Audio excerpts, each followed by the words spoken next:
नमस्कार दोस्तों, स्वागत है आपका अपने YouTube चैनल कॉन्सेप्ट मस्ती में। दोस्तों, कॉन्सेप्ट मस्ती के इस नए एपिसोड में हम आपके लिए लाए हैं नेट जेआरएफ और पीएचडी में पूछे जाने वाले हिंदी के वे प्रश्न जो अक्सर हमें उलझन में डाल देते हैं।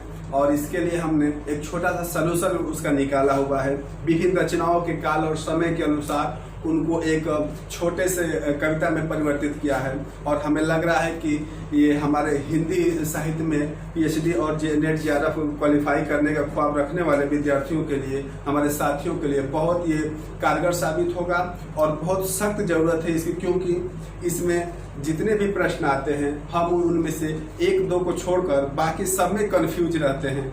इसलिए अगर इस तरह से आप याद करेंगे, जिस तरह से मैंने इनको एक कविता में 4 लाइन कविता में पिरोया हुआ है, अगर इस प्रकार से आप याद करेंगे तो डेफिनेटली आपका एक भी प्रश्न गलत नहीं होगा।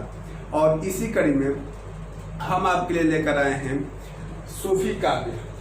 सूफी काव्य में दोस्तों जितने भी प्रसिद्ध रचनाएं हैं, वैसी रचनाओं को, सूफी काव्य में तो बहुत सी रचनाएं हैं, लेकिन हमने वैसी रचनाओं को नहीं लिया है जो प्रसिद्ध नहीं हो, जो प्रश्न में लगभग नहीं पूछे जाते हैं। वैसे पे ये नेट जेआरएफ पेपर में तो कोई ऐसा प्रश्न नहीं है जो न पूछा जाए या नो इम्पोर्टेंट हो, लेकिन जो सबसे ज्यादा इम्पोर्टेंट है हम वही चीज यहाँ पे कवर कर रहे हैं। और साथ ही साथ इनको दोहों में पिरोकर और इनकी रचनाएं और उनका रचना काल, रचना का समय भी हमने यहाँ नीचे लिख दिया है और इससे आप अच्छे से समझ सकते हैं कि कौन सी रचनाएं हैं ऊपर इन कविताओं में और उनकी रचना काल क्या है, कैसे क्रम में लगे हुए हैं। और ये जितने भी यहाँ से लेकर यहाँ तक जो भी रचनाएं हैं ये सब एक क्रम में है, यानी कि जिसकी पहले रचना हुई वो सबसे पहले, उसके बाद जिसकी रचना हुई वो उसके बाद, और जिसकी सब लास्ट में रचना हुई है वो सबसे लास्ट में। इस तरह से आप देख सकते हैं, नीचे हमने सन भी लिख दिया है सबका कि किस सन में इनकी रचना हुई है, उससे भी आप निकाल सकते हैं और ये आपके लिए बहुत मददगार सिद्ध होगा। और इसीलिए मैंने आपके लिए ये लाया यूट्यूब पे पहली बार मैंने हिंदी साहित्य के अपने साथियों के लिए ऐसी ट्रिक लेकर आया हूँ जिससे आप नेट जेआरएफ की परीक्षाओं में अच्छे से अच्छे नंबर हासिल कर सकते हैं। तो दोस्तों आइए, देर किस बात की, आइए हम शुरुआत करते हैं। दोस्तों यहाँ पे हमने लिखा है सूफी काव्य। सूफी काव्य में जितनी भी रचनाएं हैं, जितनी प्रसिद्ध रचनाएं, मैंने सबको एक दोहे में, एक छोटी सी कविता में 4 लाइन के पिरोया हुआ है और आप आसानी से याद कर लेंगे। जब आप देखेंगे, हंसचंद सत्य कथा मृगावती, हंसचंद सत्य कथा मृगावती, पदम मधु प्रेम रूप वार्ता की चित्रावली, पदम मधु प्रेम रूप वार्ता की चित्रावली, रस ज्ञान दमयंत चरित्र, जवा इंद्र की बांसुरी लेखा। पहले मैंने बांसुरी तक ही लिखा था, लेकिन यूसुफ जो लेखा है वो एक और प्रसिद्ध रचना है जो अक्सर परीक्षा में आजकल पूछे जा रहे हैं, तो हमें यहाँ लेखा जोड़ना जरूरी मैंने समझा, इसलिए मैंने लेखा जोड़ दिया है। आप एक बार फिर से देखिए, हंसचंद सत्य कथा मृगावती, ऐसे ही स्टेप बाय स्टेप आप याद करेंगे तो आपको कोई दिक्कत नहीं होगी। और रोज केवल आप इसका रिवीजन करिए, उसके बाद आपको रटने की कोई जरूरत नहीं है, आप डेफिनेटली नेट जेआरएफ बीट करेंगे, ये मेरा दावा है जी। देखिए फिर से, हंसचंद सत्य कथा मृगावती, पदम मधु प्रेम रूप वार्ता की चित्रावली, रस ज्ञान दमयंत चरित्र, जवा इंद्र की बांसुरी लेखा। देखिए कितनी आसान कविता है, 4 लाइन की कविता और इसमें कितनी रचनाएं आपको मिल रही हैं, 1 2 3 4 5 6 7 8 9 10 11 12 13 14 15 16 17 18 रचनाएं दोस्तों। 18 सूफी काव्य की प्रसिद्ध रचनाएं आपको इन 4 लाइन की कविता में मिल रहा है, जो बिल्कुल आसान है। सन याद करने का कोई झंझट नहीं, आप केवल इस कविता को याद कर कीजिए और जाकर सूफी काव्य से कोई भी प्रश्न आए, आप जाकर डेफिनेटली आप नेट जेआरएफ पेपर में अच्छे से कर सकते हैं, पीएचडी के पेपर में अच्छे से कर सकते हैं, रेट के पेपर में अच्छे कर सकते हैं, क्रेट के पेपर में अच्छा कर सकते हैं।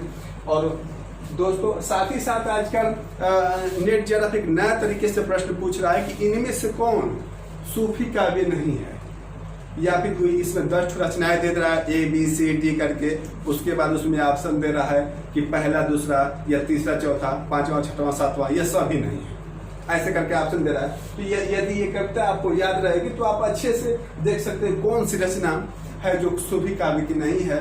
और अक्सर वही रचना पूछी जाती है जो सदा प्रसिद्ध रहते हैं। दोस्तों आइए इसका थोड़ा हम व्याख्या करते हैं इस कविता का कि आखिर इसके अंदर कौन कौन सी रचनाएं छिपी हैं। तो दोस्तों यहाँ पे देखिए हंस चंद, हंस में हंस का मतलब हंसावली, हंस का मतलब हंसावली 1370 ईस्वी में इसकी रचना हुई थी। हंसावली की रचना 1370 ईस्वी में हुई थी और डॉक्टर नागेंद्र जी के अनुसार हंसावली सूफी काव्य की पहली रचना माना था। डॉक्टर नागेंद्र ने, ये बातें याद रखिएगा, डॉक्टर नागेंद्र ने सूफी काव्य में हंसावली को सबसे पहली रचना माना था। आइए हंस से हंसावली निकला, उसके बाद चंद से चंदायन निकला, चंद से चंदायन निकला, इस चंद से चंदायन निकला। चंदायन 1379 ईस्वी में चंदायन की रचना हुई थी हंसावली के बाद। उसके बाद सत्य कथा का मतलब सत्यवती कथा, का मतलब सत्यवती कथा जिसकी रचना 1501 ईस्वी में हुई थी। सत्य कथा मतलब सत्यवती कथा जिसकी रचना 1501 ईस्वी में हुई थी। एक ये रचना मिल जाती है और अगली रचना आपका है मृगावती। मृगावती यहाँ पे पूरा हमने लिखा है क्योंकि इसका जो पैटर्न भी है वो भी सेट करना है। मृगावती तो मृगावती है, ऐसे करते हैं इसको, मृगावती 1503 ईस्वी में इसकी रचना हुई थी मृगावती की। उसके बाद आता है दोस्तों पदम मधु। पदम का मतलब क्या होता है? पदम का मतलब सुप्रसिद्ध रचना, सूफी काल की सबसे प्रसिद्ध रचना पद्मावती, जिसपे एक फिल्म भी बन चुका है पद्मावत। तो पदम का मतलब पद्मावत 1540 ईस्वी में लिखा गया, बहुत प्रसिद्ध रचना है। आप सन भी इसका याद कर सकते हैं, 1540 ईस्वी पद्मावत लिखा गया था। उसके बाद मधु। मधु मतलब मधुमालती। मधु मतलब मधुमालती 1545 ईस्वी में लिखा गया था पद्मावत के ठीक बाद। उसके बाद प्रेम रूप। प्रेम का मतलब इस कविता में, प्रेम से मेरा मतलब है प्रेम विलास। प्रेम का मतलब प्रेम विलास है जो 1556 ईस्वी में लिखी गई थी। उसके बाद अगला आता है जो वो है आपका रूप। रूप से मैंने इंडिकेट किया है रूप मंजरी को, जो बहुत प्रसिद्ध रचना है। रूप मंजरी 1568 ईस्वी में रचना की गई थी। उसके बाद वार्ता मैंने लिखा है, वार्ता, ये वार्ता है आपकी। वार्ता का और प्रसिद्ध रचना सूफी काव्य की छिताई वार्ता। छिताई वार्ता 1590 ईस्वी में इसकी रचना हुई थी, छिताई वार्ता की, और इसमें हमने कविता में इसको वार्ता से इंडिकेट किया है। अगली जो रचना हमने लिखा है वो है चित्रावली। चित्रावली जितने भी हमारे दोस्त हैं नेट यादव के वो जान रहे होंगे चित्रावली कितनी महत्वपूर्ण रचना है। चित्रावली को हमने चित्रावली ही लिखा है, 1613 ईस्वी में इसकी रचना हुई थी। उसके बाद आइए अगला हम देखते हैं रस ज्ञान। तो रस एक अलग रचना है, ज्ञान एक अलग रचना। रस का मतलब रस रतन 1618 ईस्वी में इसकी रचना हुई थी रस रतन की। उसके बाद आपका आता है यहाँ पे ज्ञान से जो हमने इंडिकेट किया है वो है ज्ञानदीप। ज्ञानदीप जो रचना है 1619 ईस्वी में इसकी रचना की गई थी। उसके बाद अगली रचना आता है दमयंत का मतलब नल दमयंती, बहुत ही प्रसिद्ध रचना है ये भी, नल दमयंती, जिसकी रचना 1625 ईस्वी में की गई थी, नल दमयंती की रचना। उसके बाद आता है चरित का इंडिकेशन मैंने किया है, आप देख सकते हैं। नल दमयंती है एक, और एक नल चरित है। नल चरित 1641 ईस्वी में इसकी रचना की गई है। उसके बाद हमने जो अगला रचना को इंडिकेट किया है वो जावा इंद्र की बांसुरी लिखा है। जावा मतलब हंस जवाहिरी। 1731 ईस्वी में इसकी रचना की गई थी हंस जवाहिरी की। उसको हमने कविता में जवा नाम से लिखा है। उसके बाद दोस्तों अगली रचना है इंद्र। इंद्र से हमने इंडिकेट किया है इंद्रावती। इंद्रावती जिसकी रचना काल है 1744 ईस्वी में। इंद्रावती को इंद्र से हमने इंडिकेट किया, इसका रचना काल है 1744 ईस्वी।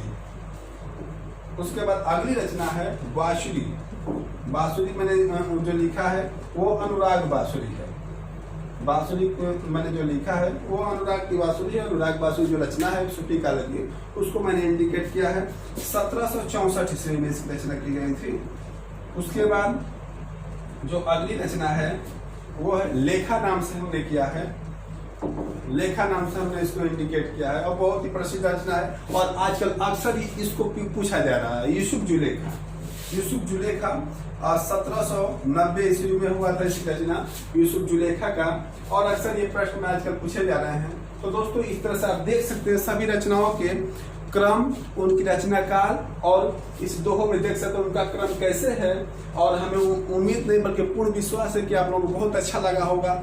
ये आसान दोहे से आप इन सभी रचनाओं को कुछ ही मिनटों में याद कर सकते हैं और अपने पेपर में अच्छी मार्किंग ला सकते हैं, अच्छा रिजल्ट ला सकते हैं।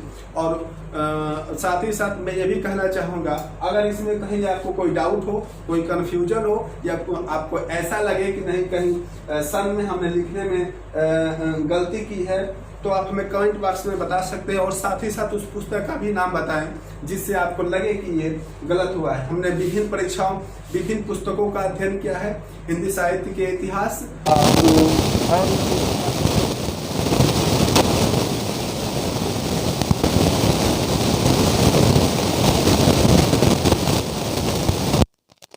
सकते हैं, क्योंकि जो हमारे दोस्त नेट और जेआरएफ की तैयारी करते हैं वो खुद ही इतने ज्ञानवान है नहीं है, लेकिन अगर फिर भी कहीं अगर हमसे कोई गलती होगी तो हमारा मार्गदर्शन करें। और दोस्तों मैं ये भी कहना चाहूँगा कि YouTube पे पहली बार इस प्रकार के हिंदी साहित्य के विद्यार्थियों के लिए, हिंदी साहित्य के दोस्तों के लिए ये जो लेखकों का क्रम है, जो रचनाओं का क्रम है, ये पहली बार मैंने लेकर आया है आप लोगों के लिए। इसलिए इस चैनल को, कॉन्सेप्ट मस्ती चैनल को अधिक से अधिक सब्सक्राइब करवाएं, अपने दोस्तों को भी इसका लिंक भेजें, लाइक करें और साथ ही साथ अधिक से अधिक शेयर करें ताकि तमाम दोस्तों के पास ये जानकारी पहुँचे और वो भी अच्छे से इसको याद करें और अपने हिंदी साहित्य में नेट जेआरएफ के पेपर में अच्छा सा अच्छा स्कोरिंग करें और अच्छा सा अच्छा रिजल्ट लाएँ। और कृपया कमेंट बॉक्स में आप ये भी बताने की कोशिश करें कि आपको अगला वीडियो किस लेखक पे या किस काल की रचनाओं पे चाहिए, किस टॉपिक पे चाहिए, हम आपको ज़रूर बताएंगे। तब तक के लिए आपसे हम अलविदा लेते हैं। साथ ही साथ इन दोहों को एक बार फिर से आपके सामने रखते हैं। हंसचंद सत्य कथा मृगावती, पदम मधु प्रेम रूप, वार्ता की चित्रावली, रस ज्ञान दमयंत चरित, जवां इंद्र की बांसुरी।